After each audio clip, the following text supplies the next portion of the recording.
সর্ষের ক্ষেত থেকে বোমা উদ্ধারে চাঞ্চল্য এলাকায়। বুধবার গোপন সূত্রে খবর পেয়ে মুর্শিদাবাদের রানীনগর ডেপুটিপাড়া এলাকায় অভিযান চালিয়ে 2 ব্যাগ ভর্তি সকেট বোমা ও বোতল বোমা উদ্ধার করে রানীনগর থানার পুলিশ। বোম স্কোয়াডকে খবর দেওয়া হলে তড়িঘড়ি তারা এসে বোমগুলি নিষ্ক্রিয় করে।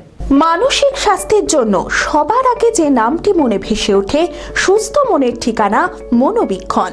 যোগাযোগ নাম্বার 7477799516। গোপন সূত্রে খবর পেয়ে বুধবার রাতে মুর্শিদাবাদের রানীনগর ডেপুটিপাড়া এলাকায় অভিযান চালায় রানীনগর থানার পুলিশ। অভিযান চালিয়ে মাঠ থেকে 2 ব্যাগ ভর্তি সকেট বোমা ও বোতল বোমা উদ্ধার করে পুলিশ। কোথা থেকে এলো বোম, কিভাবে আসলো বোম, পুরো ঘটনা তদন্ত শুরু করেছে রানীনগর থানার পুলিশ। তড়িঘড়ি বোম স্কোয়াডকে খবর দেওয়া হলে তারা এসে বোমগুলি নিষ্ক্রিয় করে। অপ্রীতিকর ঘটনা এড়াতে ঘটনাস্থল পাহারা রেখেছে পুলিশ। ওই বোম এলাকায় যেন, ডেপুটিপাড়া এলাকায় যেন কোনো রকম অপ্রীতিকর ঘটনা না ঘটে, সেই এলাকায় ঘিরে রেখেছে পুলিশ।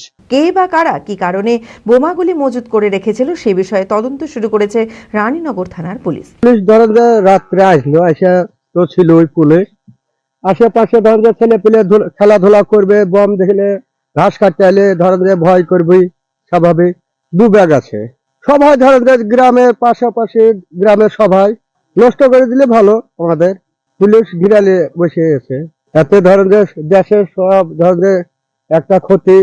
রানীনগর থেকে হাসান শেখের রিপোর্ট, টিভি 24 বাংলা। চঞ্চলতা তার কথায় কথায় জীবনে মিশে রঙ ভরায়, চুপি সারে মনে সে সাদে সবাইকে পাগল করে, পাগল করে। আমারই মতো আমার নিচের পতাকা। पता का चा गजब का साज,